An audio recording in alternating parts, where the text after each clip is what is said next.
Magandang araw sa inyo mga kapuntos. Meron ba kayong nakakatalakayan sa social media? Sa Facebook, sa Twitter, sa YouTube, comments? Na mula sa iba't ibang sekta ng pananampalataya at napapansin ninyo na tila mahuhusay sila at bihasang bihasa. Samantalang kayo naman, medyo tagilid at medyo kulang pa lang ang nalalaman. Well, mga kapusos, hindi yan problema. Sapagkat sa kakapanood ninyo dito sa ating programa sa Straight to the Point, initiyak ko sa inyo na may panlaban na kayo. Sa loob lamang ng ilang minuto ay malilinawan na kayo. At tinitiyak ko sa inyo na sa dahan-dahan, gradually, may panlalaban na kayo.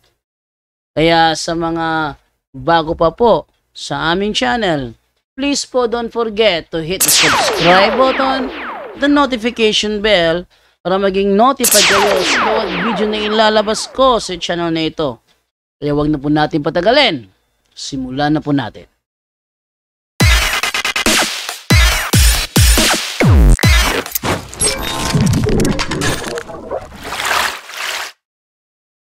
Hello, good morning sa lahat ng mga nakantabay ngayon. Ngayong umagang ito, straight to the point po ulit tayo. Dahil sa pagkakataong ito, yung ating topic kagabi kasi hindi ko natapos dahil mahaba-haba rin talakayin yung patungkol doon sa ginawang video ni Discipleship Journal at ating muling ipagpapatuloy ang pagbanat sa kanyang mga pinagsasabi doon. Na alam naman natin na pawang bunga lamang ng kanyang malikhaing isipan. So, wait lang muna ha. Yung mga tampok na video kagabi ni Discipleship Journal kasi bunga lang kanyang malikhaing kaisipan. So, ating bibigyan ng pagkakataon niya. Kaya sa lahat ng mga nanonood sa ating live ngayon, good morning po sa inyong lahat. Straight to the point po tayo. At ito po, ating pong i-review yung nangyari kagabi. Meron po tayong dalawang paraan para sa mga protestante para sila makapasok magipagtalakayan sa atin. Open tayo sa Zoom at saka sa StreamYard. Sa mga protestante yung gusto magipagtalakayan sa atin para enjoy naman, no? Kasi kung Katoliko naman na magtatanong, yun namang may kinalaman sa sa paninira ng mga protestante. Okay, pag may Katoliko magtatanong, doon naman nakafocus sa mga paninira ng protestante para ating mabigyan ng linaw yung inyong mga kalituhan. Okay, so atin na pong simulan dito po sa isang video kung saan yung ating kagabi, natapin natin kagabi, hindi ko natapos yun dahil kulang. Ngayon bubuuhin ko ngayon dito. Dito ko bubuuhin siya. Okay, so ating pagpatuloy yung ating natalaki kagabi sa ating topic. Ito. Mga pamatuod nga dili gid mahimong tinukod sa atong Ginoong Hesus ang Roman Catholic Church. Sabi niya dito, mga patunay na ang Roman Catholic Church daw ay hindi tatag ni Kristo. Mga patunay daw ito. Ating alamin kung ito ba talaga ay patunay o isa lamang bunga ng malikhaing isipan. Tuloy natin. Number 1, dili Romano ang atong Ginoong Hesus, usa siya ka Hudyo. Ayan. Ang unang batayan daw niya na hindi Romano ang ating founder na si Jesus Christ, kundi isang Hudyo. Hindi naman matter sa amin kung Romano ba siya o Hudyo. Kasi ang opisyal na katuruan ng Simbahang Katoliko, ang founder ng Romano Katoliko ay isang Hudyo. Okay, next. Og imposible nga ingala niya ang iyang iglesia sa Roman nga ang mga Romano man gani ang nagpatay niya. Mali naman yan. Kung ating babasahin naman sa Biblia, hindi pala ako nakapagbukas ng Bible pala. Sabi niya, imposible daw na papupuntahin sa Roma. Hindi daw tatawaging Romano. Anong imposible? Nagawa nga niya papuntahin sa Romano eh. Ating basahin yan sa ating unahin dito sa Mateo. Ating munang isesena. Dahil natin magbukas yung ating Biblia.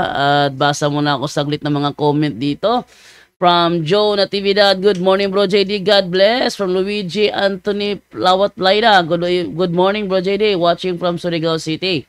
Let's dig it. Good morning bro JD, happy weekend, God bless. And Enrique Proel Pagatpat, morning JDO, JDO? Jando, siguro to, Jando. God bless sa mga Katoliko at sa hindi Katoliko. Sabi naman ni Alexander de Vinagracia, good morning, Brother JD, watching from Caloocan City. Sabi naman ni Bitoon Caparuso, Jersey Maker, maayong buntag, Bro JD, watching from Tacde, Santa Cruz, Concepcion, Tarlac, Philippines. Okay, so atin nang ituloy yung yung pagbabasa ng mga talata. Ito. Sa Biblia kasi maliwanag sinasabi sa Biblia doon sa Mateo 21:43. Ito ang ating mababasa. Kaya nga sinasabi ko sa inyo, ang kaharian ng Diyos ay kukunin sa inyo at ibibigay sa mga taong masunurin sa kalooban ng Diyos. So, yung kaharian, tatanggalin doon sa mga Israel at ibibigay sa bansang nagkakabunga. Kung saang dating Biblia pa yan, ito mababasa natin. Kaya nga sinasabi ko sa inyo, aalisin sa inyo ang kaharian ng Diyos. Sinong aalisan? Yung Jerusalem. Aalisin sa inyo ang kaharian ng Diyos at ibibigay sa isang bansang nagkakabunga. Yan tanong, anong bansa naman yan? Atin namang basahin sa Gawa 23:11. Anong sabi dito? Kinagabihan, nagpakita ang Panginoon kay Pablo at sinabi sa kanya, huwag kang matakot sapagkat kung paano ka nagpahayag tungkol sa akin dito sa Jerusalem, ganoon din ang gagawin mo sa Roma. Ano daw? Doon din ang gagawin mo sa Roma. Sa madaling salita, papupuntahin sa Roma. Pagdating sa Roma, ano ang naman ang sinasabi? Roma 1:7, to all that be in Rome, beloved of God, called to be saints, grace to you and peace from God our Father and the Lord Jesus Christ. 8. First, I thank my God through Jesus Christ for you all that your faith is spoken of throughout the whole world. Epestes homon katangelitain holotokosmo. Sa madaling salita, hindi imposible kay Kristo na yung kanyang iglesia makarating sa Roma at tawaging Romano Katoliko. Hindi imposible yon. Bakit? Yon ang realidad na nangyari. Pasensya ka na dito, Discipleship Journal. Sino kayang author nito ng Sino kayang ang main maker nitong Discipleship Journal? Sana magipagtalakayan sa akin to eh. No, mas maganda. Kahit di mo napakita yung mukha mo, talakayan lang tayo. Okay? So ating pagpatuloy yung kanyang mga pinagsasabi dito. Importante ang pangalan sa usa ka iglesia. Importante daw ang pangalan ng isang iglesia. Mali. Nang dahil sa pangalan ang daming kumopya, nakabasa lang Galatia 1:22, Roma 16, Iglesia ni Cristo. Nakabasa lang, yun ang aming pangalan kasi yun ang pangalan ng tunay na iglesia. At basahin na sa Galatia 1:22. Anong mababasa natin dito? Ayan, no? Sabi dito sa eto sa Bisaya dito tayo sa ating silipin sa Galatia 1:22 sa magandang Multa Biblia. Nakalagay kasi dito doon sa lumang salin is Iglesia ni Cristo, no? Iglesia ni Cristo. Yun na nga. Iglesia ni Cristo sa kanila, Iglesia ni Cristo rin. Then sa Roma 16:16, ganun din ang mababasa din natin. Iglesia talaga ni Cristo. Ayan Magbatian kayo bilang magkakapatid na nagmamahalan. Binabati kayo ng lahat ng mga iglesia ni Cristo. Dahil sa nakasulat na Iglesia ni Cristo, akala nila yan ang official name, nagtatag ng iglesia, pinangalan nila ng Iglesia ni Cristo rin. So batayan ba ang pangalan? Kahit yung mismong pananampalataya ng Discipleship Journal, Seventh-day Adventist.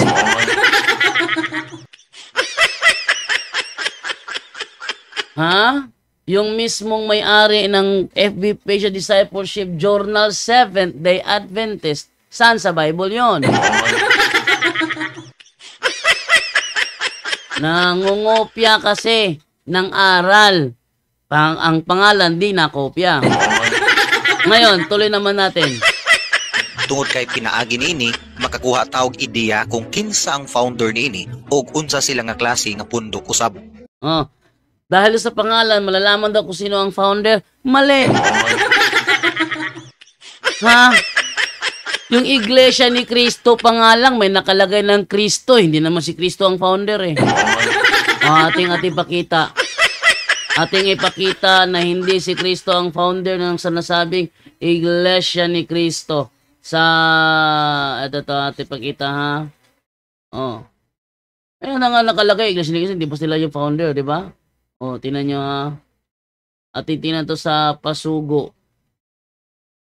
Ito ay pasugo na labas noong Mayo 1997, page 10. Ito, pakita ko sa inyo ha, para makita ninyo na hindi batayan ang pangalan. Iba naman to. Yan o. Oh, sabi ganito. Yan. Way back on July 27, 1914, the Church of Christ was registered with the Philippine government. The registration papers state, among other things, that Brother Felix Y. Manalo is the founder of the Iglesia ni Cristo. Ito pala eh. So, si Cristo, kahit na Iglesia ni Cristo ang inyong ipinarehistro, hindi pa rin siya ang founder. With this particular entry, critics conclude that this church was established by Brother Felix Y. Manalo and therefore is not Christian. If Jesus Christ is the founder of the Church of Christ, so they say, then why didn't you say so in the registration papers? Anong sabi? The articles of incorporation of the Church of Christ is but a requirement of the government for the purpose of registration. It does not intend to explain or expound on the beliefs upheld by the church. The government agency responsible for this would deny registration of this church if the pertinent documents would state that Jesus Christ is its founder. Sa madaling salita, ang kanilang rehistro pala, hindi madidinay ang kanilang rehistro kung sasabihin nila na si Kristo ang founder. Eh bakit? Sino maluloko nila eh? Wala pa yan before 1913. Ha? Walang mga membro ang iglesyang yan before 1913. Kasi nagsimula sila November 1913. So before November 1930, wala pang membro ng iglesia yan. How come may si Cristo ang founder? Diba? For it requires the founder's signature to be affixed therein. Sa madaling salita, nire-require sa pagpaparehistro ng iglesia ang pirma ng founder. Kaya sinasabi ng Discipleship Journal, isa yung kapal pakan. Hindi porket may Kristo sa pangalan, si Kristo na ang founder. Sa madaling salita, hindi mahalaga ang pangalan ng iglesia. Ano ang mahalaga? Ang origin ng naturang iglesia. Halimbawa, kailan nagsimula ang iglesyang tatag ni Kristo? Ito ay nagsimula 1st century. Ang iglesia ni Kristo kailan nagsimula? November 1913. Ang Seventh-day Adventist kailan nagsimula? May 1844. Narehistro lang noong 1863. Ha? Nagsimula ang Seventh-day Adventist 1844. Ang Romano Katoliko kailan nagsimula? Ating basahin kailan nagsimula ang Romano Katoliko. O yan. Itong mga protestante na ito, pag sila nagtanong, limitado. Saan nababasa? Saan nababasa? Saan nababasa? Bakit? Alam nila kasi wala sila sa realidad kaya ang tanong nila, saan nababasa? Saan nababasa? Sila pabasahin mo, wala rin may pakita. Tingnan nyo, saan nagsimula ang Romano Katoliko? The history of the Roman Catholic Church began in an upper Rome and Jerusalem almost 2,000 years ago. Sa madaling salita, nasa 1st century pala nagsimula ang Romano Katoliko. Aba, may tumutol. Sinong tumutol? SDA. Sinong SDA yon? Si Rinki Mikakuta. Aba, si Rinki Mikakuta. Ngayon, si Rinki Mikakuta ba may naibigay bang pangalan ng founder? Aba, naglabas siya ng isang parabang scratch paper. May nakalagay doon, Roman Catholic Church. Founder, Pope Gregory. Year, 590. 590? Bakit sabi ni Roy Tundag si Constantino daw nagtatag?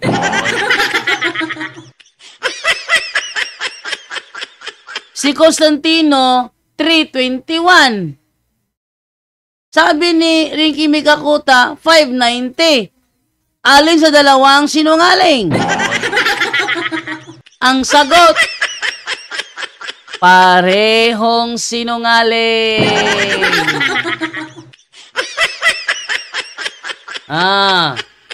Parehong sinungaling. Bakit? Alam ng mga Bible scholar na si Constantine, si Emperor Constantine was only converted. Okay, meron yatang nakapasok sa atin sa Zoom. Si Ate Mildred. Okay. Hello, Ate Mildred. Meron kang gusto tanong, Ate Mildred? Yun lang, ha? Ay, nawala. Nawala si Ate Mildred. Okay, nawala si Ate Mildred. May pumasok sana sa Zoom, pagkasa biglang nawala. Okay, tuloy tayo sa ating pagtalakay sa topic na ito. Alam nyo, na sila? Mali yung kanilang pananaw.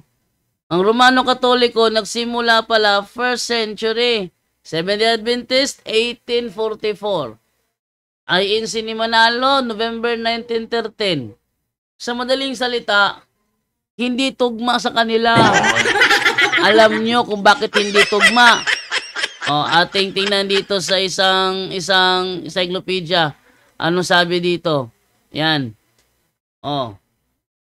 Roman Catholic Church, for the first 1,000 years after the death of Jesus Christ, all Christians were members of one religion, Christianity. There were no separate sects or branches of Christianity as there are today. The word Catholic means universal, and for those first 1,000 years, all Christians were members of the Catholic Church. 1,000 years after the death of Jesus Christ, all Christians were members of one religion. Yung 321, sakop yun ng 1,000 years. Yung 590, sakop yun ng 1,000 years. Therefore, nagsimula siya 1st century, hindi sa 320, hindi sa 590. Okay, hello, mayroon tanong sa atin sa Zoom? Hello, te? Wala na naman siya. Ate Mildred, pumapasok, umaalis, umapasok, umaalis. I'm gonna stop and go. Hello, Ate Mildred, good morning. Te, mag-unmute ka, te.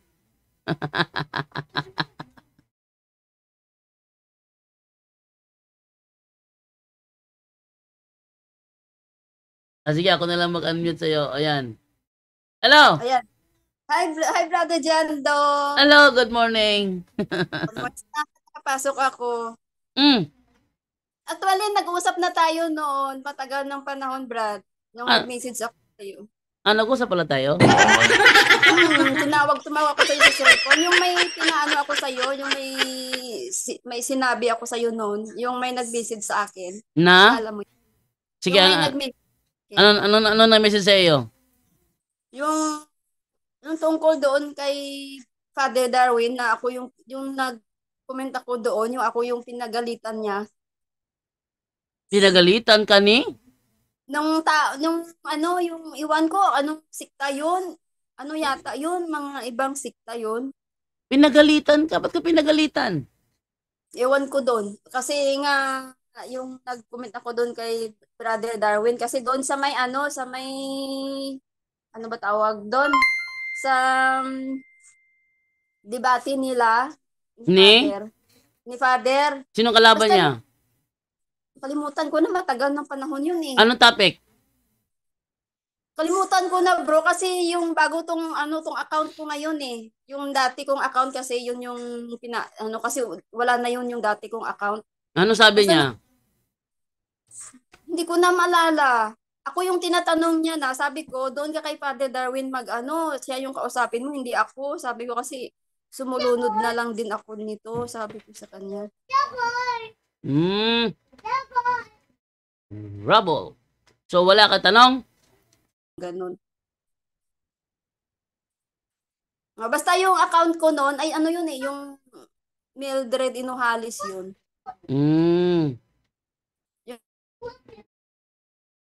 Okay. So, yun. Okay, akala ko may tanong.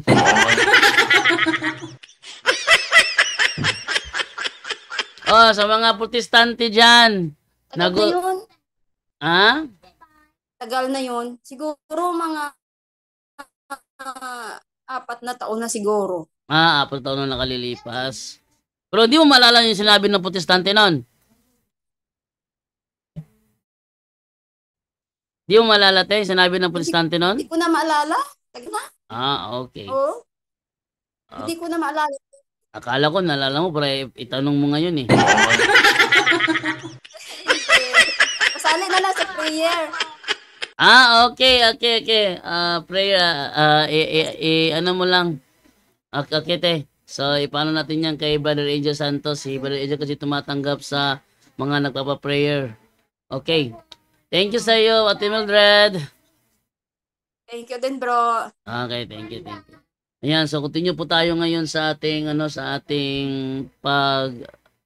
pagtalakay sa sa ating video. Ito. Tuloy natin.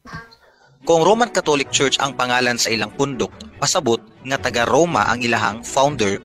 Mali. Hindi porket Roman Catholic Church ang pangalan ng aming grupo, taga Roma na ang founder. Saan mo kaya kinuha yan? Para bang Seventh-day Adventist Church, Amerikana ang founder. Ibig sabihin ba may Amerikana sa pangalan? Mali. Kung sino man ang may-ari ng discipleship journal na ito, sinasabi ko sa iyo, ubod ka ng kapalpakan. Kapag puro kapalpakan ng itinuturo ng discipleship journal, isa yan sa mga bula ang tagapagturo. At hindi na ako magtataka kung ang bula ang tagapagturo ng discipleship journal ay ayaw tumawag dito para makipag-usap sa akin sa live.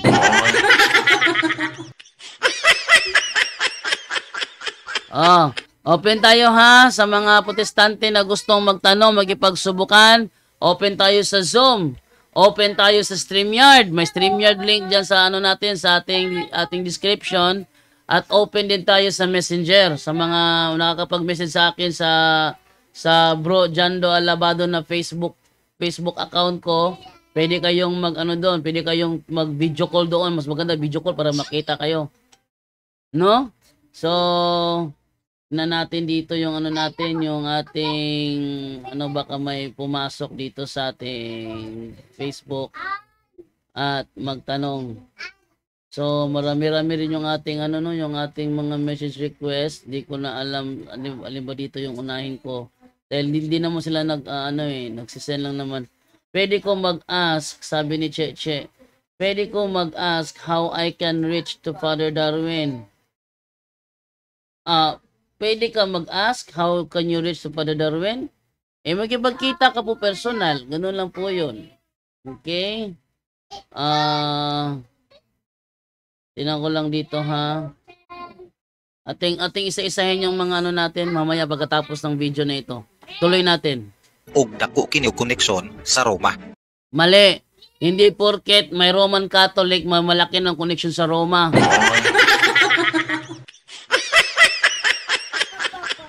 Ito yung mga tipo ng mga protestante na nagmamarunong, wala namang alam. Tuloy natin. Kay kung ipangalan nimo ang imong pundok sa ngalan sa imong lugar, nagpakita kini nga garbo kayo nimo nga taga diha ka nga lugar. Mali na naman. Alam nyo mga sabadingding, hindi nyo matatalo ang Romano Katoliko kung kami inaatake nyo gamit lamang yung mindset nyo. Kung gamit lamang ang mindset ninyo, hindi nyo kami matatalo. Bakit? Mindset nyo yan eh.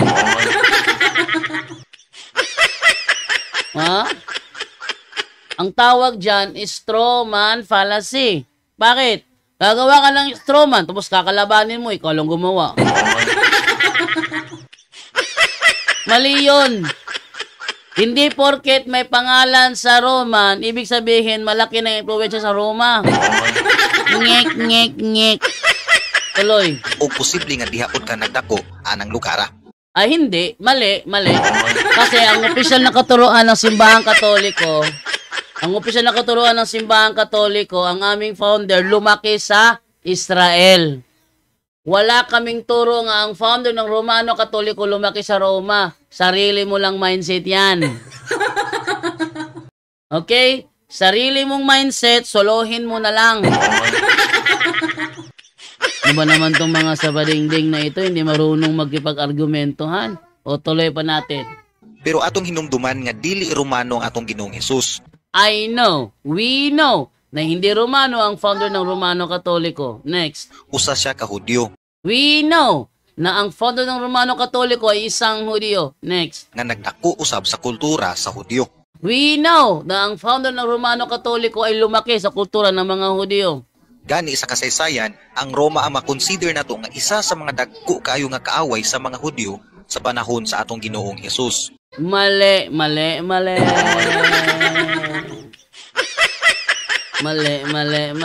Alam nyo kung bakit mali? Ganito yan.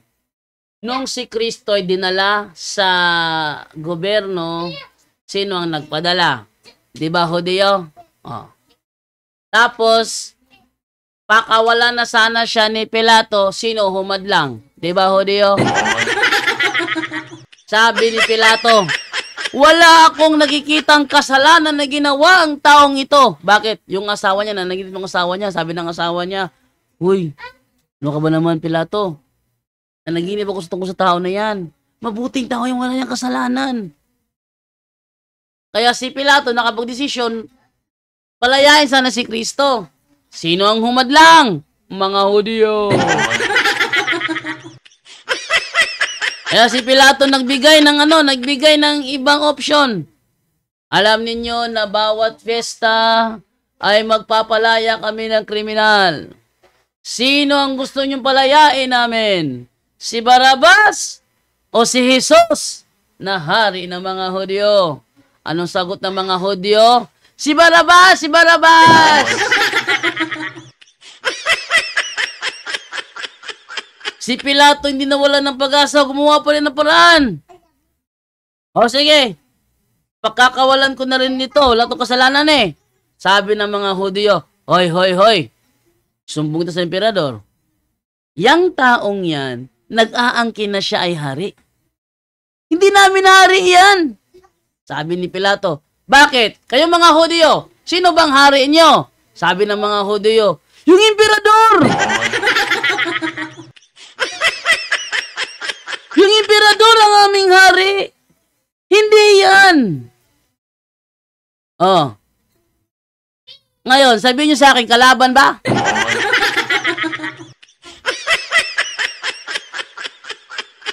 Kalaban ba?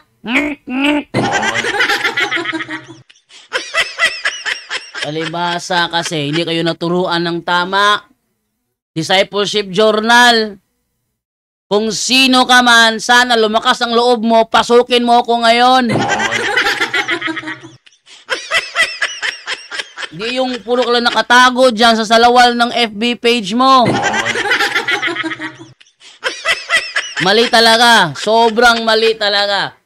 No? Sobrang mali. Tuloy natin. Ang napapatay kang John the Baptist, leader sa Roma. Ha? Si Herodes, leader sa Roma? Si Herodes, hindi leader ng Roma yun. Ating i-search ha. Ating i-search. Atin lang klaruhin. Si Herodes ba na pumatay? Si Herodes ba na pumatay kay John the Baptist? John the Baptist ay leader ba ng Roma?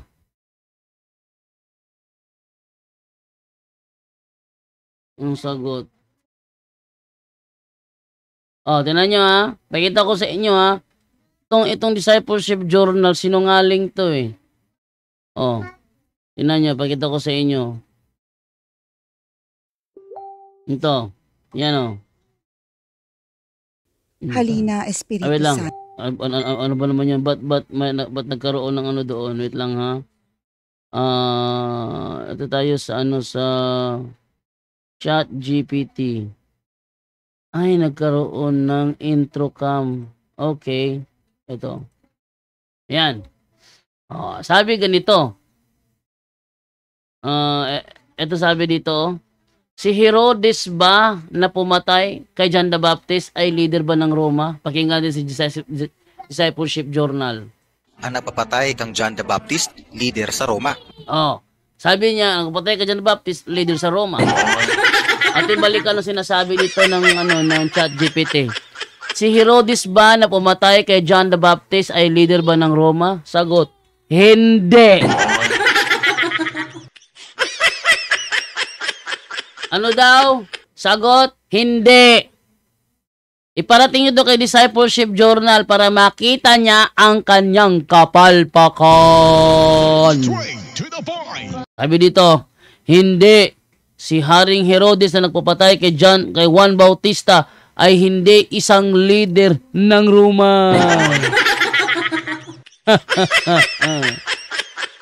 Siya ay isang lokal na hari o tetrarka sa rehiyon ng Galilea at Perea noong panahon ng Bagong Tipan. Kilala siya bilang Herodes Antipas, isa sa mga anak ni Haring Herodes ang dakila.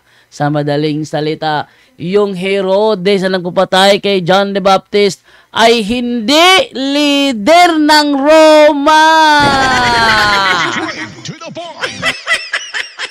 Discipleship Journal, palpak ka talaga.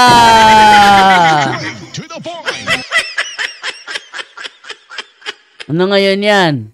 Di mas lang hindi tatawag yun kasi nasupalpal yung kanyang kasinungalingan. Yung tatawag yun. Paano ka tatawag? Nasupalpal ka? Tuloy pa natin. Ito. Nga mao si Herodes, ang nagpapatay sa mga apostoles usab, mga lider ug sundalo usab sa Roma. Ang nagpapatay daw sa mga apostoles ay mga lider at sundalo daw sa Roma. Wala akong tutol doon. Talaga namang sila ay pinapatay dahil ang Roma at ang Kristiyano magkalaban yan. Wala akong sinasabing Romano Katoliko ha. Ating basahin. Dito tayo sa history natin. History ng World History by O'Brien. Ito ang ating mababasa. Eto. Wait lang narito yung sinasabi ng World History patungkol sa bagay na yan. Magkalaban ba ang Kristiyano at ang Roma? Ay magkalaban sila. Eto eto. Yan.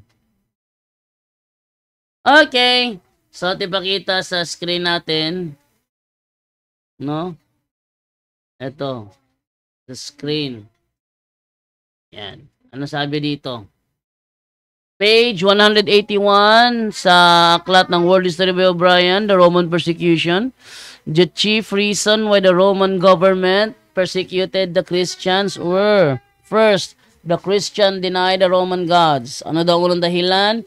The Christians denied the Roman gods. They did not go to the temples but considered pagan worship idolatrous and immoral. Second, Christian services were carried on secretly. Only those who baptized, for instance, were permitted to stay for the whole Mass. As a result, many lies were spread concerning Christian worship.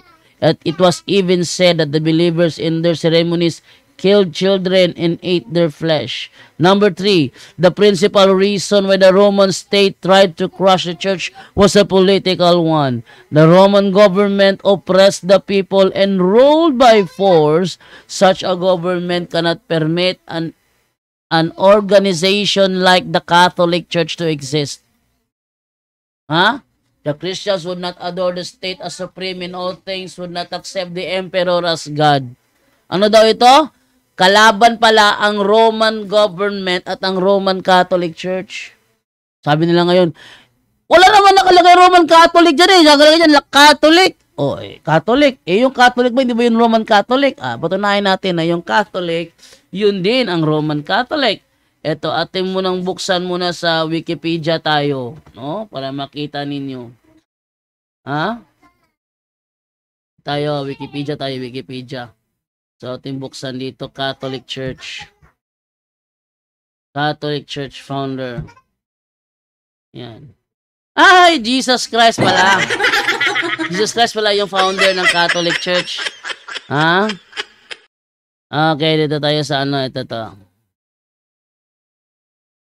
Ayan The Catholic Church, also known as the Roman Catholic Church, is the largest Christian church with 1.28 to 1.39 billion baptized Catholics worldwide as of 2024. It is among the world's oldest and largest international institutions that has played a prominent role in the history and development of the Western civilization. Ano daw? The Catholic Church, also known as the Roman Catholic Church. Sa madaling salita, yung Roman Catholic Church at yung Catholic Church, isang iglesia lang yan. Pero yung mga sabadingding na gumagawa ng paraan para mailihi sa mga tao, iba daw yung Roman Catholic, iba daw yung Catholic.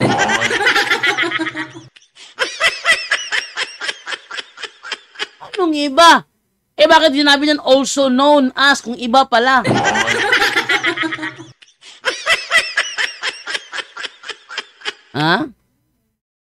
Para bang ano ba?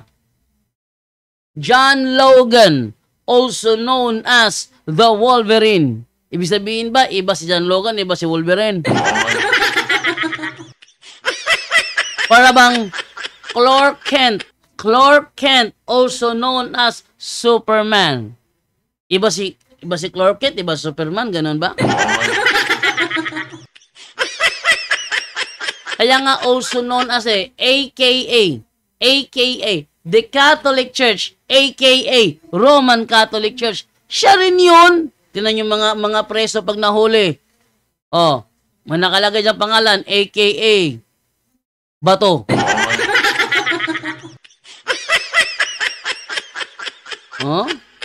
So yan yung AKA siya pa rin yun. Kaya nga sabi dito The Catholic Church, aka the Roman Catholic Church. AKA, also known as AKA. Siya pa rin yan. At yung Katoliko na yan, kalaban yan ng Romano gobyerno. The principal reason why the Roman state tried to crush the church was a political one. The Roman government oppressed the people and ruled by force. Such a government cannot permit an organization like the Catholic Church to exist. Yan talaga, yung mga unawa talaga nila, mali-mali lahat. O, tuloy pa natin, mahaba-haba to. Ang nagluto sa mga unang miyembro sa iglesia sa atong Ginoong Hesus, mga Romano usab. Yeah, mga Romano, kasi sila ang nag-usig sa Romano Katoliko. Next. Ug ang nagpapatay ug nagpalansang sa atong Ginoo under usab sa authority sa Roma. Ay, mali.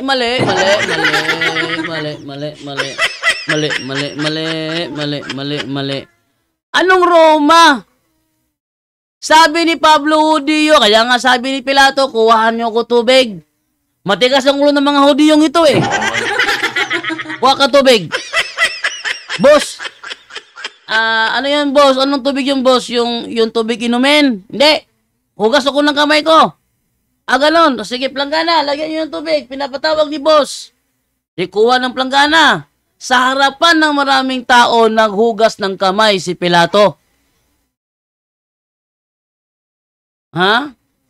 Sa harap ng mga tao, naghugas ng kamay si Pilato. Ano ang ibig sabihin nun? Sabi niya, kagustuhan nyo ito. Wala akong kinalaman dito. Ano ang sagot ng mga Hudyo? Kami at ang aming mga anak ang siyang mananagot sa dugo ng taong yan. Kaya nung namatay si Apostol, kaya nung namatay si Kristo, sabi ni Esteban, pinatay niyo ang may-ari ng buhay. Sa Bisaya pa, gipatay ninyo ang tinubdan sa kinabuhi. Pinatay niyo ang may-ari ng buhay. Sino sinabihan ni Esteban? Mga Romano ba? Hindi, mga Hudyo yun. Ano pa sabi ni Apostol Pablo? Sino pumatay kay Kristo? Basahin natin. Yun ay nasa Unang Tesalonica 2:14 ba yun? Eto. Ayan nyo basahin nyo basahin na, sabi dito, ganito. Wait lang. Ito sabi dito. Mga kapatid, ang mga nangyayari sa inyo ay tulad din na nangyayari sa mga iglesia ng Diyos sa Judea na kay Kristo Jesus. Kung anong paghihirap ang dinaranas nyo sa kamay ng mga kababayan nyo, ito rin ang paghihirap na dinaranas nila sa kamay ng mga kapwa nila Hudyo. Sino ang mga palaaway dito? Hudyo. Hudyo. 15. Silang mga Hudyo ang pumatay sa Panginoong Hesus. Tapos si Discipleship Journal, tutol ka rito. Kala ko ba nasa tama kayo? Tandaan nyo ha? Sabi ni Apostol Pablo, silang mga Hudyo ang pumatay sa Panginoong Hesus. Sabi ng mga Sabadistang SDA, ay hindi, mga Romanong pumatay. Mali ka dyan, Pablo. Ikaw talaga, Apostol Pablo. Napakasinungaling mo. At sasabihin Hudyo pumatay, mga Romanong pumatay nun. Sabi ni Pablo, hoy, nakalimutan nyo, naghugas kamay si Pilato? Consecration yun. Ritual yun. Ritual yun. Kahit pinanganak ang Katoliko, o nagpabautismo ka sa born again, natural, nagiging born again ka dahil sa ritual na ginawa nila. Ritual yung ginawa ni Pilato dito. naghugas siya ng kamay. Kaya ang sabi ni Apostol Pablo, ang pumatay sa Panginoong Hesus ay ang mga Hudyo. Anong ginagawa ng mga Sabading? Di ba tinututulan ito? Ano ang sabi ni Apostol Pablo sa mga tumututo sa kanyang sinasabi? Galatia 1:8, sumpain nawa ng Diyos ang sino man, kami o maging isang anghel galing sa langit, na mangangaral sa inyo ng magandang balita na iba kaysa sa ipinangangaral namin sa inyo. Ano ang sabi ni Apostol Pablo? Sumpain nawa ng Diyos. Ang turo niya, mga Hudyo ang pumatay kay Jesus. Sabi ng mga Seventh-day Adventist, hindi, Romano.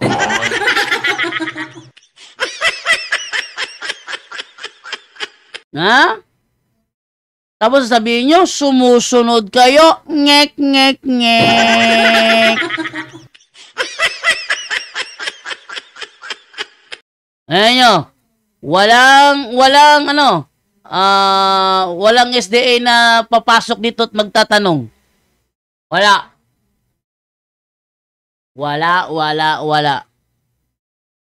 Bakit? Takot sila eh.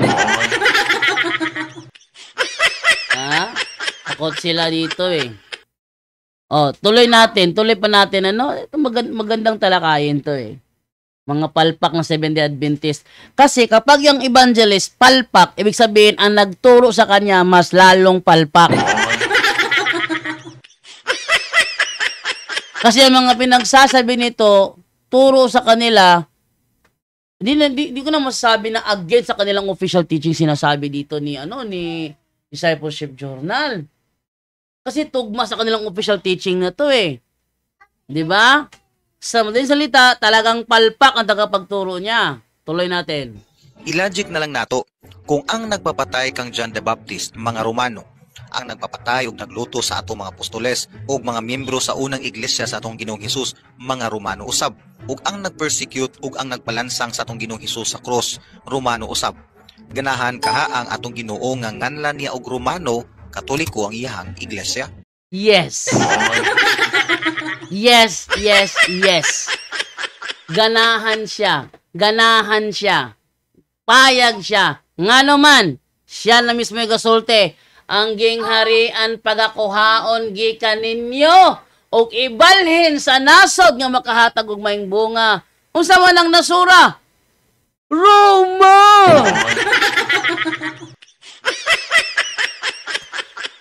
Buti ka! Nga siya may gaingon. Pablo, yung nga nagsaksi ka na ako sa Jerusalem. Musaksi ko sa ako sa Roma, magbuti ka mo siya may gaingon na. Anong magagawa mo? Desisyon niya yun. Sinabi niya kay Pablo, ikaw nagpatutuo sa akin sa Jerusalem. Gawin mo rin yan sa Roma. O, anong magagawa mo? Siya nagutos nun. Sabi mo, imposible. Common sense naman, ba't niya papangalan ng Roman? Pwede. Kasi sabi ni Kristo, Mateo 18:18, ano man ang inyong ipahintulot sa lupa, ipapahintulot ko sa langit, at ipinahintulot ng iglesia sa lupa na lagyan ng Roma sa pangalan. Sino ba tong mga Seventh-day Adventist itong tumutotol?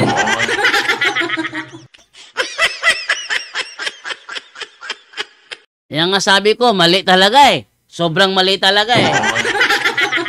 Oh. Tuloy pa natin.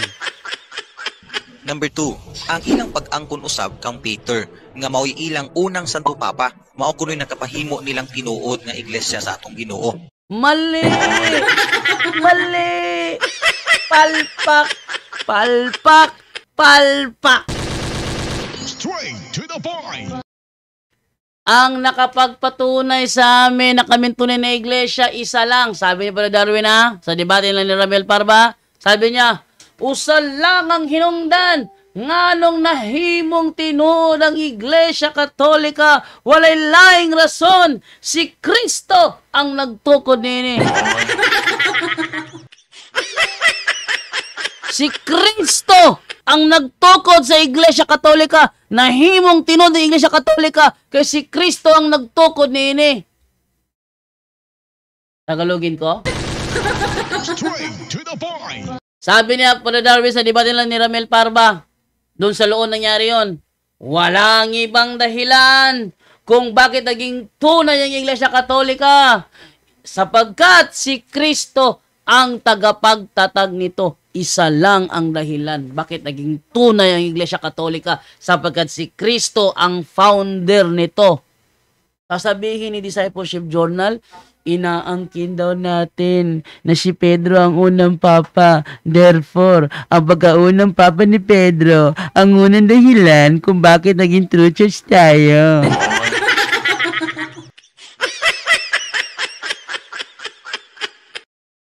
Lelang nyo. Mali talaga kapag sabadista nagturo, ano? Oh, sa mga ano dyan, mga nasa Zoom, may pumasok sa Zoom natin, Vivo V2029, kung protestante ka, pwede kang magtanong bro. Mag-unmute ka lang ha, kung gusto mo magtanong ha. Okay, move tayo ngayon sa next naman na parte ng kanyang video. Dako pud kayo kining imposible kayo nga mahitabo. Una, ingon ang Bible nga ayaw pagtawag og titulo nga papa. Tinan niya ito, tao na ito ha. Ginagamit niya yung yung Matthew 23:9. Basahin natin yung Matthew 23:9. And call no man your father upon the earth, for one is your Father which is in heaven. And call no man your father upon the earth. Tanong, nasaan ang tatay mo ngayon?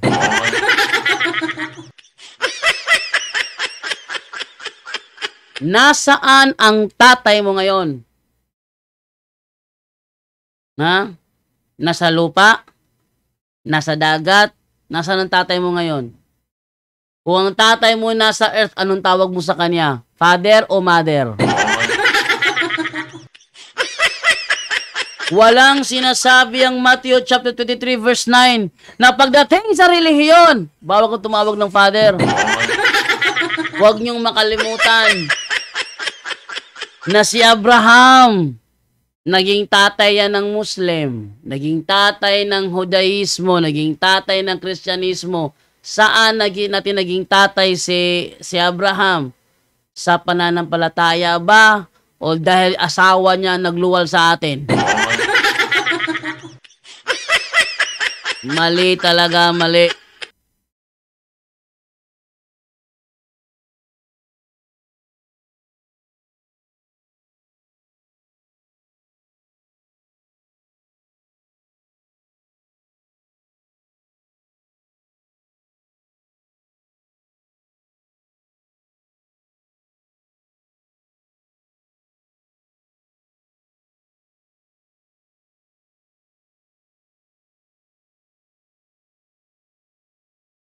Okay, tuloy po tayo.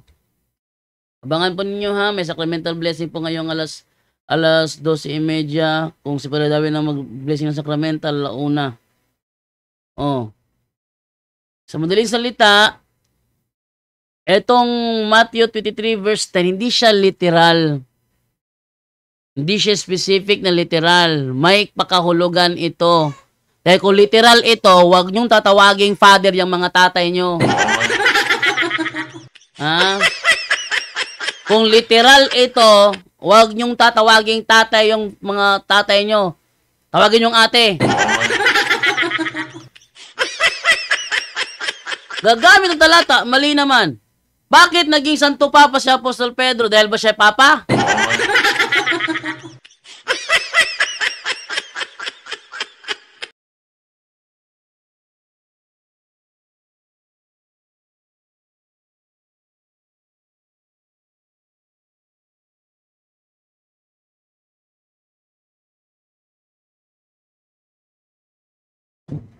Yun. So, inaano nila yung may blessing ba ngayong tanghali. Ngayon, tuloy tayo. Literal siya. Literal siya ha. Hindi siya literal kasi kung literal kasi siya, mangyayari dyan, yung tatay nyo, huwag nyo tawaging father. Mas maganda tawagin yung mother, o tawagin yung sister o brother.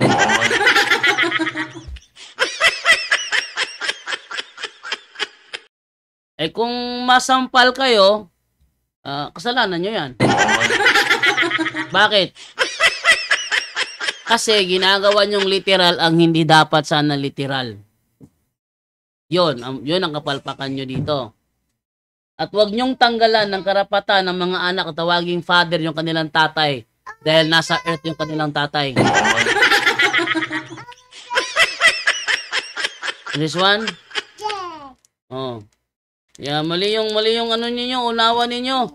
Bakit si Apostol Pedro ang unang Santo Papa? Bakit si Apostol Pedro ang first Pope? Ang reason, dahil si Apostol Pedro ang first Bishop of Rome. Ayan.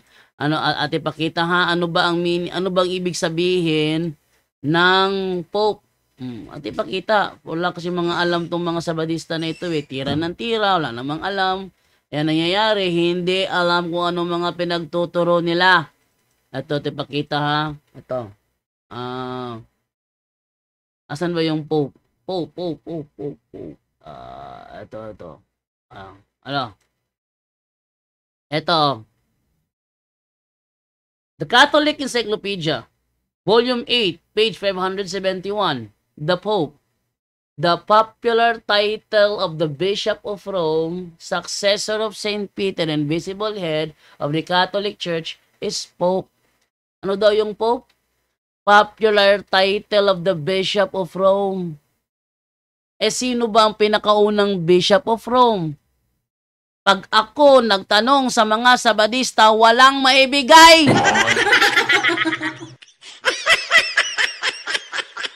Kung hindi si Apostol Pedro ang first Bishop of Rome, sino? Walang may lang maibigay yan.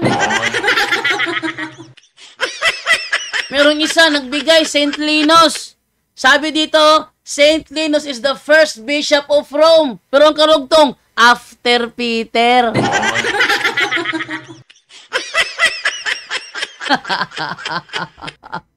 Luma naman yan. Palpak pa rin. Barjando, kung mabasa ko na si Linus ang first Bishop of Rome, aminin mong mali ka. Sabi ko, hindi. Oh, sabi mo si Peter eh. Basa ko to si Linus. Amin ang mali ka. Sabi ko, hindi. Bakit? Ang karugtong yan, after Peter eh.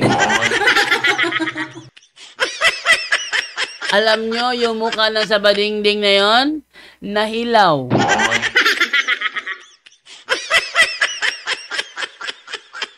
Kasi, ang karugtong ng kanyang babasahin, after Peter.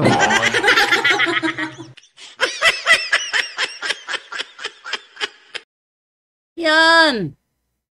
Ano? May tututol dyan? Tawag lang. Open ang ating linya. Meron tayong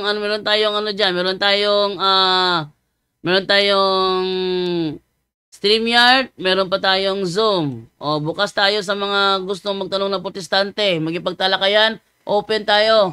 Kung nakapasok ka sa Zoom, mag-unmute ka lang.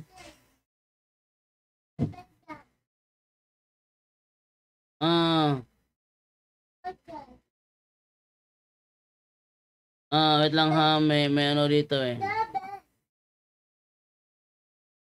Ayun. Wow, may gumawa ng ano natin. Oh. Kasi sa demonyo ayon sa Biblia. Grand debate. Tagbilaran. Saan dito February 24? Saan dito February 24? Wala ko nakita dito February 24.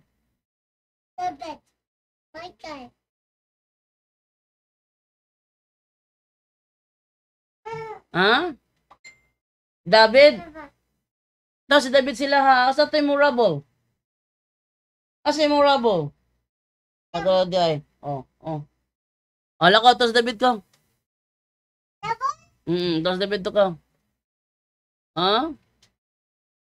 Sabi ni, Oy, nagsisinungaling si ano dito. Wait lang ha, tawagan ko to si John. Si John. Okay, tawagan ko to si John ngayon, si John. John Fort. Tawagan ko to ha. Sisinungaling si ano, si...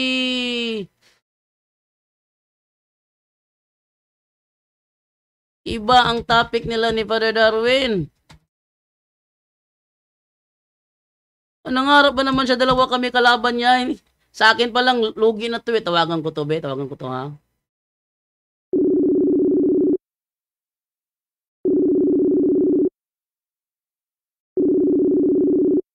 Tawagan ko to.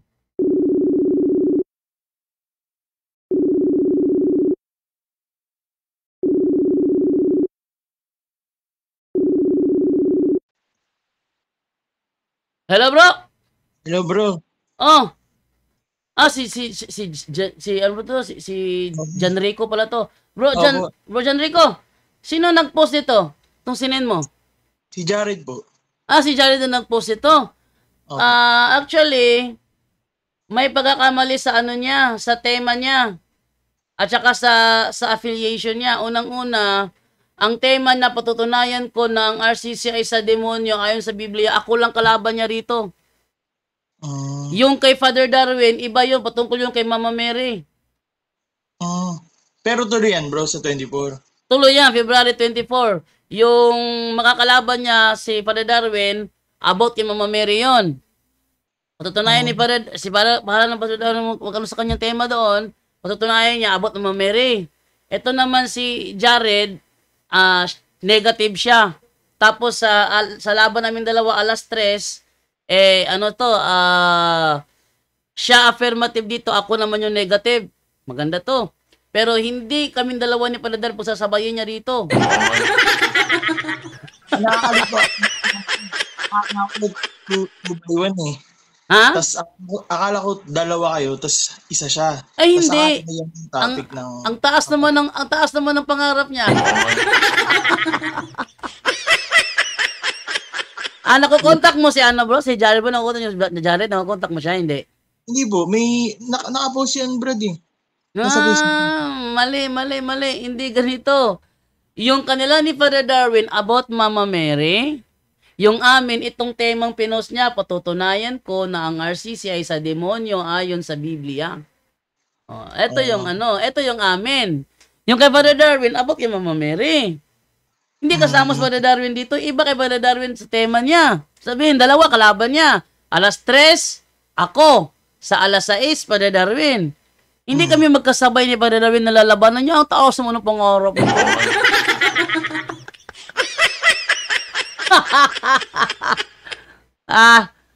Sige bro. Thank you sa sa information na binigay, at least na nalinawan natin na itong ginagawa ni Jared, kayabangan to. Hindi siya iglesia ng Diyos. Siya ay Walagyan ata ng MCGI. Hindi siya ay iglesia ng Diyos kay Kristo Jesus. Yung tatag ba ni Nicolas Perez?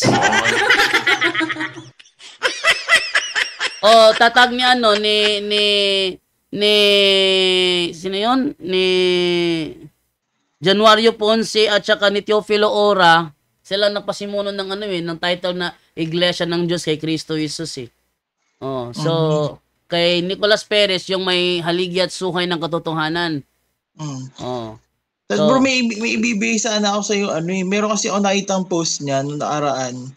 So 'di ba, nakikita ko kasi bro, naiinis kasi pag nakikita ko yung debate.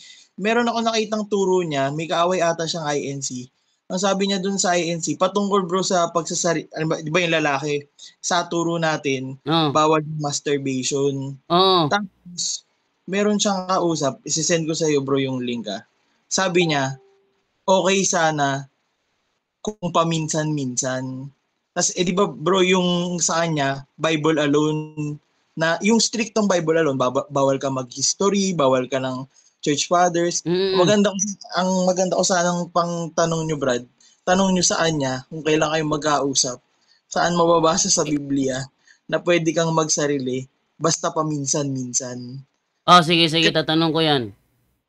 At try nyo i-play pag may panahon, Brad. Sinend ko. Pati ano yun, diretso na yan dun sa mismong pagkakasabi niya. Okay lang sana kung paminsan. Nagsasarili pala tong taong to. Ano?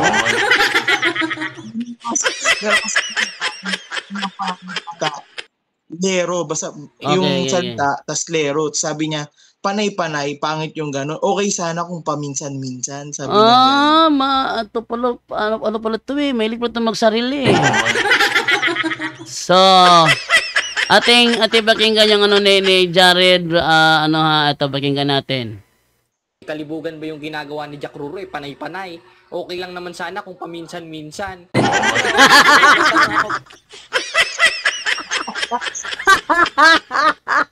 Oy! Ano ba minsan-minsan? Ano ba naman to? Ganda nung ano na yun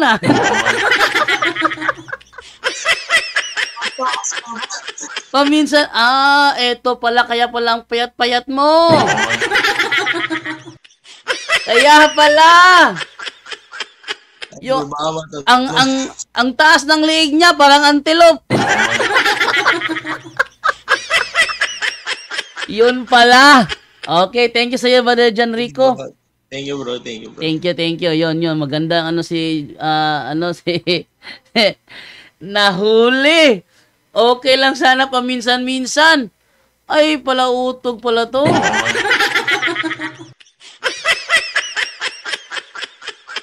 Ay, nako. Oy. Jared Rosales. Hindi tama 'yon. Ha? Kaya hangga't maaari, tigil mo na. Kahit minsan-minsan, di talaga tama 'yon, no? Dahil sa sitwasyon mong 'yan, hindi mo magagawa 'yan nang hindi mo mahahaluan ng lust ng kalaswaan sa isipan. Ha? Kaya ikaw, nako, malibog na tao pala to si Jared Rosales. Nako, maganda ito na pangtira sa kanya. Hindi maganda 'yon. O minsan-minsan okay lang. Grabe talaga. No? Di kita marin.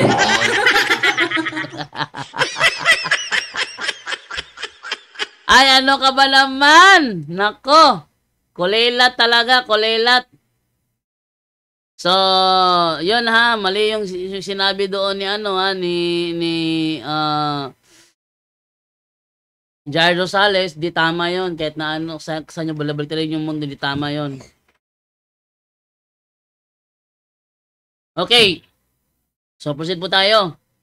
Ating inaabangan dito yung sacramental blessing ni Father Darwin Gitgano, no?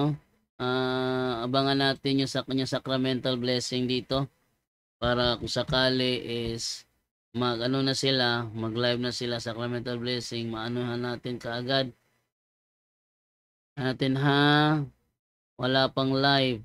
Okay. So move tayo ngayon sa ating pinag-uusapan. Okay, dito tayo sa pusi tayo. Mali talaga mali. So ayan. Ini sa yuta, kay usa lang atong spiritual nga father tuwa lang sa langit. Isa lang daw ang ating spiritual father. Oy! Walang nakalagay dyan na isa lang ang ating spiritual father. Mali ka talaga. Mali ka talaga. Sa Biblia. Sa Biblia tayo. Isa lang ba ang spiritual father? Basahin nga natin kung isa lang ba ang spiritual father. Wait lang ha. Tingnan natin kung isa lang ba ang spiritual father. Ating tingnan sa Roma 14:11. 4:11 pala. To Roma 4:11. Yan. Anong ating mababasa dito sa Roma 4:11? Yan. He was circumcised later, and his circumcision was a sign to show that because of his faith, God had accepted him as righteous before he had been circumcised. And so Abraham is the spiritual father of all who believe in God and are accepted as righteous by him, even though they are not circumcised. Ano daw?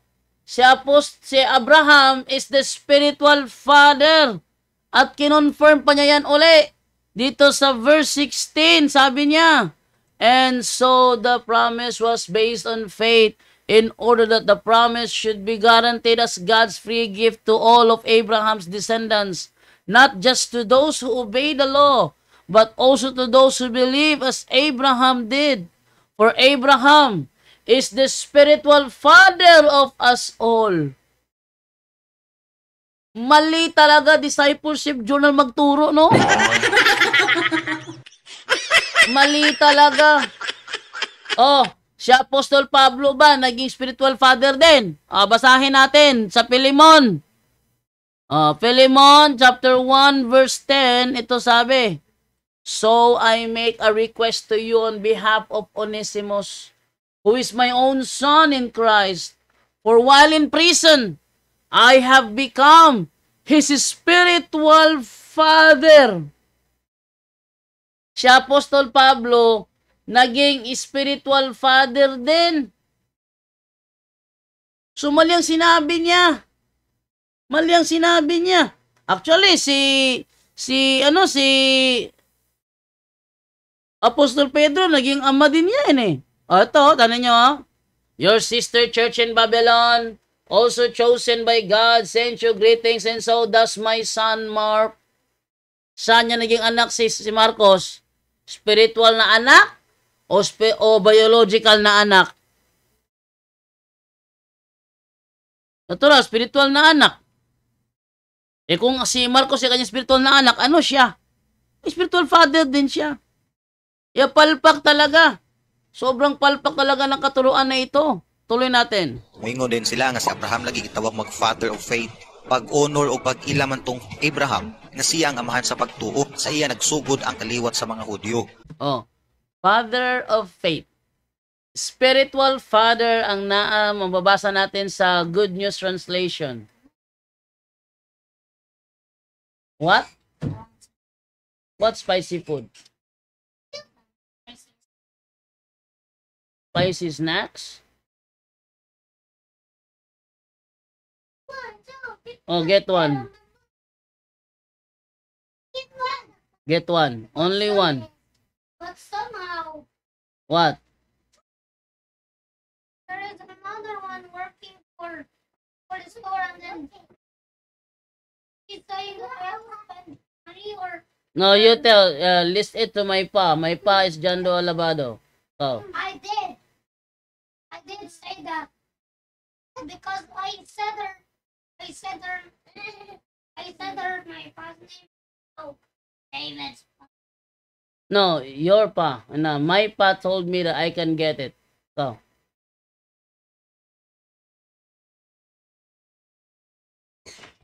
Okay, continue po tayo. Ayan. So, mali talaga. Si Abraham, spiritual father din yan. Hindi lang siya father of faith, spiritual father talaga.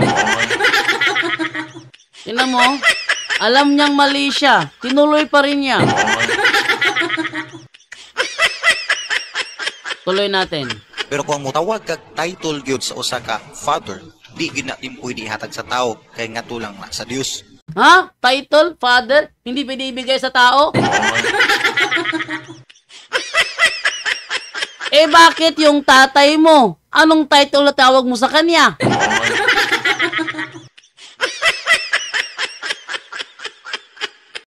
Ano ba naman to? Sobra naman yan. Ha? Sobra naman yan. Matindi ka. Anong title ang tawag mo sa asawa ng nanay mo?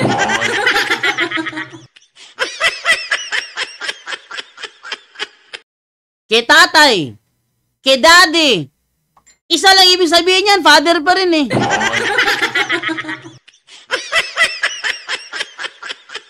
Mali talagang unawa, mali talagang unawa. Seventh-day Adventist kasi.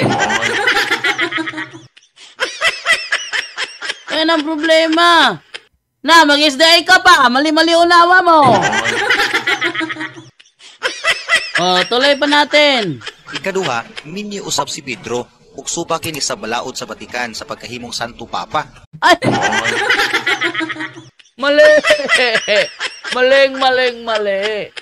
Oy, kung sino ka man o may-ari ng Discipleship Journal, si Apostol Pedro, kahit unang papa namin yan, aminado kami may asawa yan. Dahil noong unang panahon, hindi talaga issue na may asawa ang aming mga obispo, ang aming mga kaparian, hindi issue yan. Pero dumating ang panahon na ipinahintulot ng Iglesia Katolika sa lupa at pinahintulot ni Kristo sa langit na ang aming mga pare mag-focus sa kabanalan. At yan ay nasa Biblia. Basahin natin ang sinasabi dito sa Mateo 19:11. Ano sabi dito? Yan. Sabi ganito. Sumagot si Jesus, hindi lahat ay kayang tumanggap ng aral na ito, kundi sila lamang na pinagkalooban ng Diyos. Sapagkat may iba't ibang dahilan kung bakit may mga lalaking hindi makapag-asawa. Ang ilan ay isinilang na may kapansanan, na may ganitong kapansanan. Ang iba na may dahil sa kagagawa ng ibang tao. Mayroon namang hindi nag-aasawa alang-alang sa kaharian ng langit. Hayaang tanggapin ang aral na ito ng may kakayahang tumanggap nito. Yung aming mga kaparian, yung aming mga kaobispuhan, ito ang pinili. Hindi nag-aasawa alang-alang sa kaharian ng langit. Sabi nila, ganun pala bakit maraming nangahalay ng mga pare? Bakit maraming nangahalay? Kasi hindi sumusunod sa tunay na katuruan. Ngayon, dahil ba may mga pare na hindi sumunod, sasabihin mo, buong iglesia hindi sumunod. Mali ka na naman dyan. Naku, grabe ka. Pag ako kalaban mo, wala ka talaga. Butata ka palagi. Tandaan mo yan. Ha?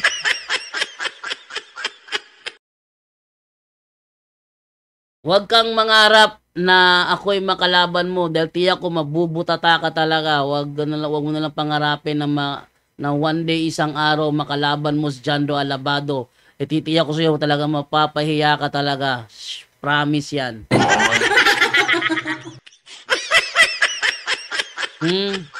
Promise yan. Huwag mong pangarapin, Discipleship Journal, na salubong yung landas natin. Titiyak ko sa'yo mapapahiya ka talaga. Promise yan. Talagang promise. Grabe ka naman dyan, Lo. Promise talaga. Sabi ko sa'yo, promise talaga yan. Tuloy pa natin. Saglit na lang to. Walapit na magsimulang sacramental blessing. Dili pwede mahimong minyo ang ilang Santo Papa.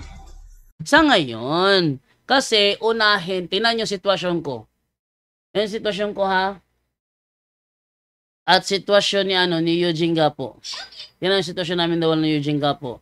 Si Eugene Gapo pwedeng mag-live 2 times a day. Ako hindi ko kayang gawin. Bakit? May mga bata. Minsan pag during sa live ko, hinihila pa nga ako eh. Nasa live na ako ha. Yung asawa ko biglang papasok dito. Bibigay sa akin si Sainara. Nagla-live ako rito. Minsan sinasabi ko sa kanya, mamaya na. Diba? Ang pare ganoon din. Sa sitwasyon namin na palipat-lipat ang tahanan dahil kung saan nakadistino si Padre Darwin, nandun din kami. Ano yung mga bata? Sabi ni Michael sa akin, Pa, when we transfer to another place, all my classmates will miss me. Masakit para kay Michael yun, kala nyo? Marami na siyang kaibigan dito eh.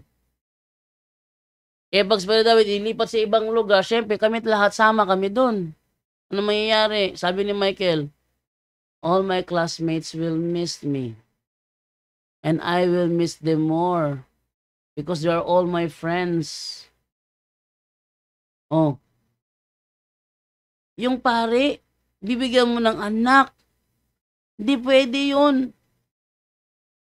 Hindi pwede yun.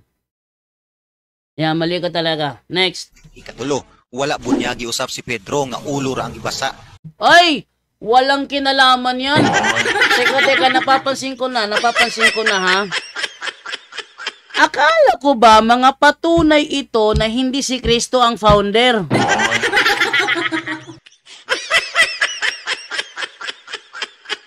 Ba't napunta siya sa bautismo ni Pedro?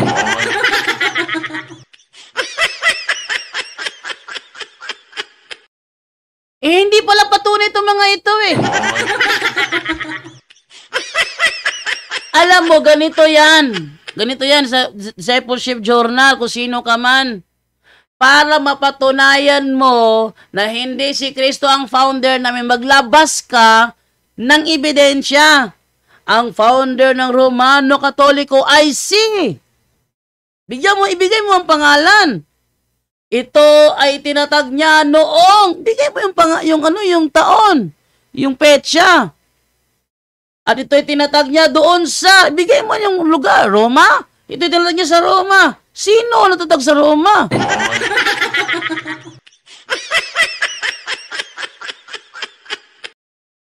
Ang daming dinaldal eh, walang kwenta eh.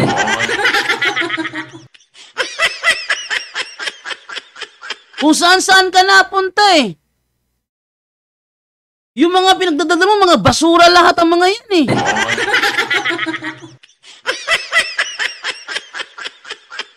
Yan mo. Discipleship Journal.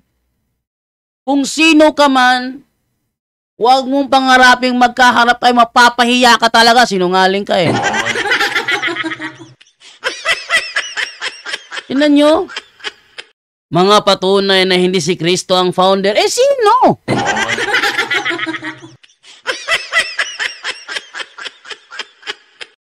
Sino?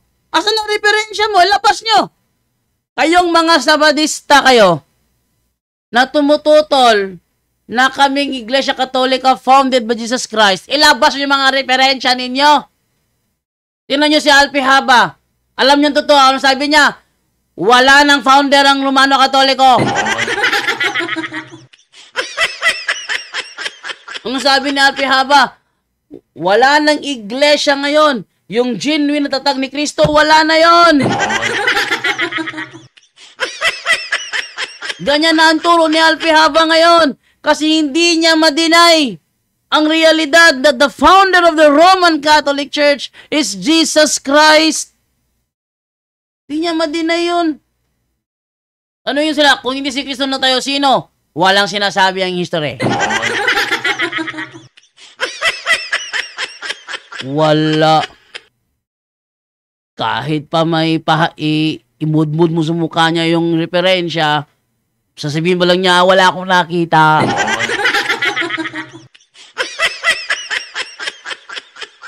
Ang layo ng tinakbo ni Discipleship Journal, hindi ito mga patunay eh. Ito yung kanyang mga private interpretation, private understanding, na opinion lang niya. Kung hindi si Kristo ang nagtayo ng Romano Katoliko, ibigay mo yung founder. Alam nyo, mga nanonood ngayon, hanggat hindi nila maibibigay ang specific na sagot sa tanong na kung hindi si Kristo ang founder ng Romano Katoliko, sino? Sino nagtatag? Saan tinatag? Kailan tinatag? At saang standard na reference yan mababasa? Hanggat hindi nasasagot yan, basura lahat ang mga argumento nila. Tandaan nyo yan.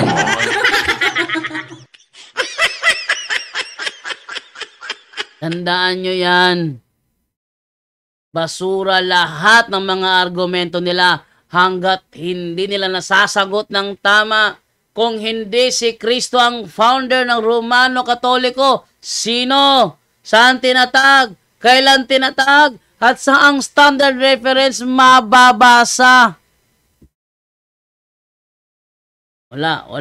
Ito mga ginawa ni Discipleship Journal, mga basura. Punta siya kay Pedro, bautismo ni Pedro, hindi naman niya ng issue.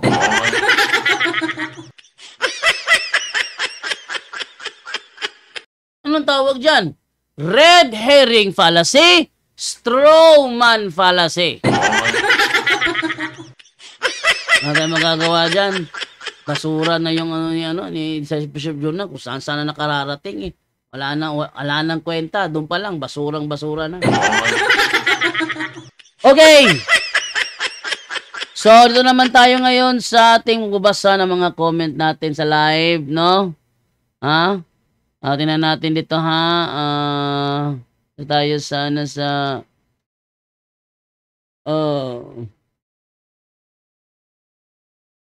Venerando Dolores. Good PM sa Diyos at sa iyo bro Jando at sa tanan. Mga straight to the point ka na bro para ifata ablihe ang mga hunahuna sa mga sul. What? Wa nga naman. Palod ka? Alod. Palod. Wala man.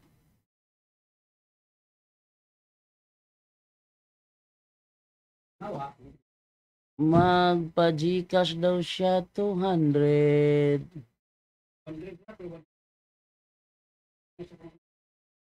200 asa man ako i-send. Imong Gcash, imong anak mo gamit. Sa medyo klaro anak. Okay. Okay, so senta. May bayad ba? Dili ka ma-short ani bro, basta maabot siya, kulang na ni 200 dito, no? Pure sete. Oo. 0926. 200. Okay.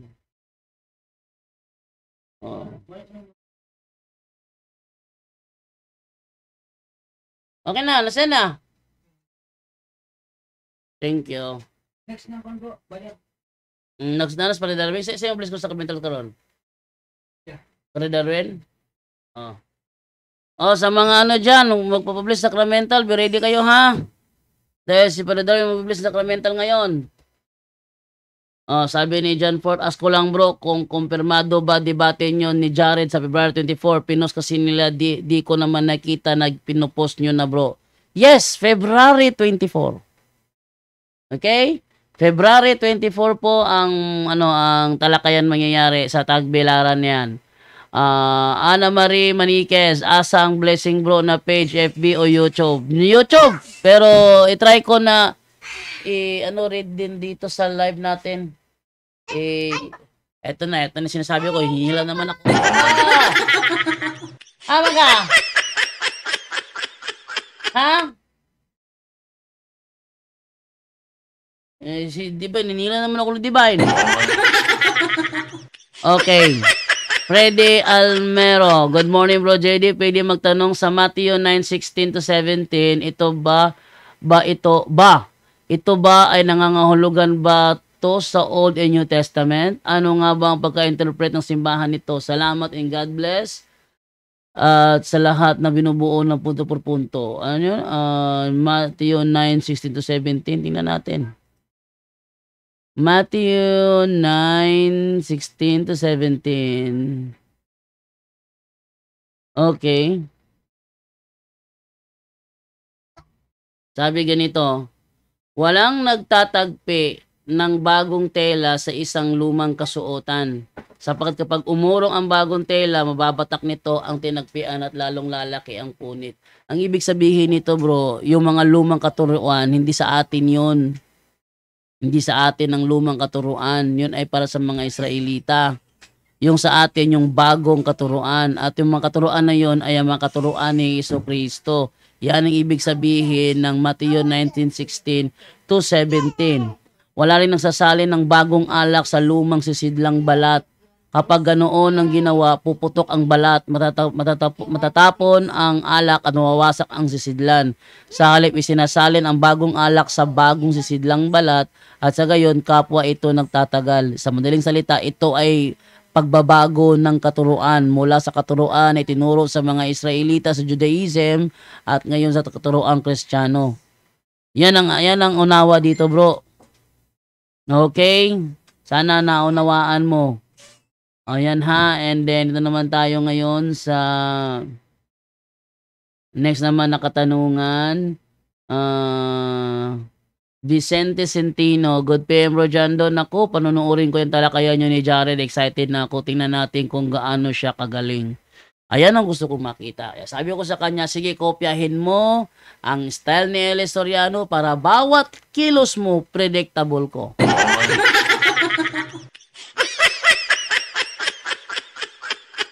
Tingnan nyo yung mga nangyayaring talakayan naming dalawa. Sa live ni Esel, talakayan namin ni Esel, talakayan namin ni Larry Silva, talakayan namin ni Jared. Nagkatalakayan na kami ni Jared dati. Oh. Nagtalakayan na kami dati, tumawag yan. Nagyabang doon sa punto por punto. Nag-live ako si To The Point, pumasok si Jared, nagipagsubukan sa akin, napahiya, lahat sila napahiya. Alam nyo kung bakit? Nasa leading argument ka pa, alam ko na kung ano kahihinatnan yan. Kasi pag nangungopya kay Eli Soriano, predictable ko yung kilos mo. Bakit? Dati ko rin yung kinokopya, ano ka ba?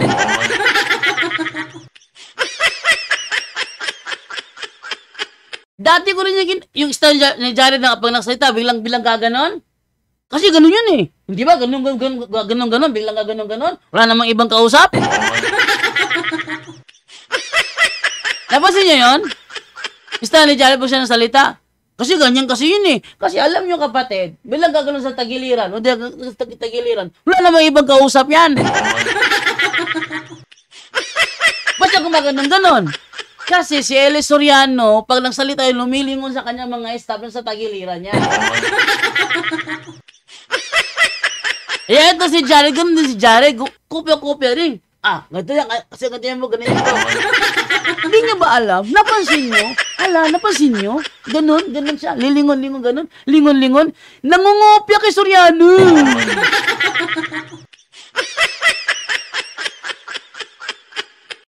Ha? Yung ginawa ni ni Mel Magdarao kay Brother Darwin. Wala akong sinasabi na yung Santo Papa nyo sinungaling. Wala akong sinasabi na yung Santo Papa ninyo sumasama sa mga lalaki sa mga babae.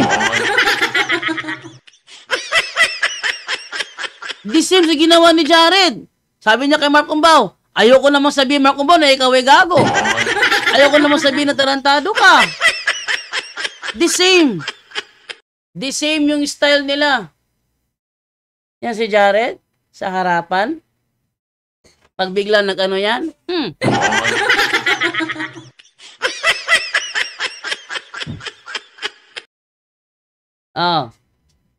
Sana, rubble on the double. Rubble on the double. That's rubble on the double. Kaya mag-work ako. Okay. Kaya pala payat siya, bro JD. Kaya pala payat. Nalaman na. Kaya pala payat si Jared. Nalaman na. Paminsan-minsan, ganun pala. Paminsan-minsan, ang alam mo'y nagbabalik. Hey! What? David? Kasi David sila ang balay ikaw. So David to la balay. Karon nagtabo ko ni mo dali na David dito.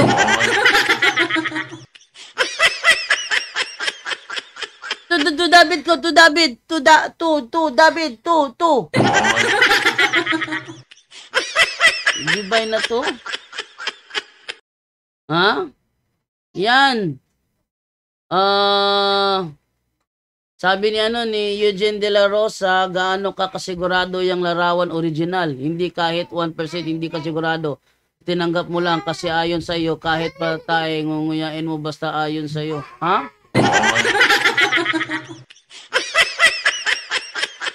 Yung larawan namin ng mukha ni Jesucristo, yan ang tama.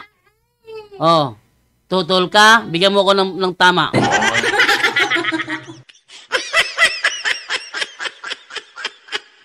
O sa mga kumukontra sa itsura ng Panginoong Jesucristo, sabi nila, yan ba ang mukha? Yan. Bakit? Tutol ka? Bigyan mo ko tama.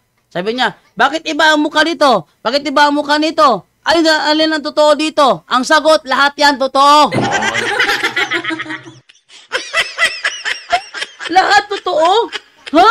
Ha? Ha? Ha? Ha? Kasi, bopols ka. Ito yan. Kumuha ka ng 4 na mangguguhit. Tapos, ipadrawing mo yung mukha ng lola mo. Huwag mong sabihin sa akin, pareho sila ng guhit. Walang labis, walang kulang. Huwag mong sabihin, pare-pareho lahat. Dahil hindi lahat ng talento pare-pareho. Pag-drawing pangalan ng mukha ni San Goku, hindi na nga tumutugma sa original eh. Pakitaan ko kayo ng mukha ni San Goku, ano? Ano ninyo ha? Para makita ninyo ha? Para masabi ninyo na hindi porkit iba yung mukha, hindi na siya. At ipakita kayo ha? To. Larawan. Wait lang, divine. Ko talaga, divine. Eto, sampulan na lang natin to. Yan, para makita ninyo. Tingnan nyo, iba-iba yung mukha na yan ha? Yung nasa mahabang bahagi, yan ang original. Tingnan mo tong 4 na ito, iba-iba yung itsura. Yung isa, yung mata nasa dulo ng kanyang kilay. Yung black and white. Yung mata nasa dulo ng kanyang kilay. Yung katabi niya, hindi naman nasa kalagitnaan lang. Yung una sa baba, ganun din. Iba rin. Medyo salat yung ilong niya. Ito namang isa naman, mukhang kargador sa pier. Ha? Ito namang isa, mukhang kargador sa pier. Tanungin mo yung gumawa ng litratong yan mula kargador sa pier. Tanungin mo, sino yung ginawa mo? Pakinggan nyo anong sagot niya. Ha? Alam nga, magsabihin niya ang ginawa niya si Vegeta. Ay, hindi si Goku yan, si Vegeta yan. Ano ba naman yan? Kahit iba-iba itsura, isa lang ang tinutukoy niyan. Al tanong, alin sa 5 ang tama? Lahat yan tama. Ang mahina lang ang utak, ang ayaw talaga umunawa. Hey, nag-live Sacramental, tingnan natin ha. Nag-live na ba Sacramental Blessing? Okay, nag-live na sila. So, ano na natin to, atin na i-ready.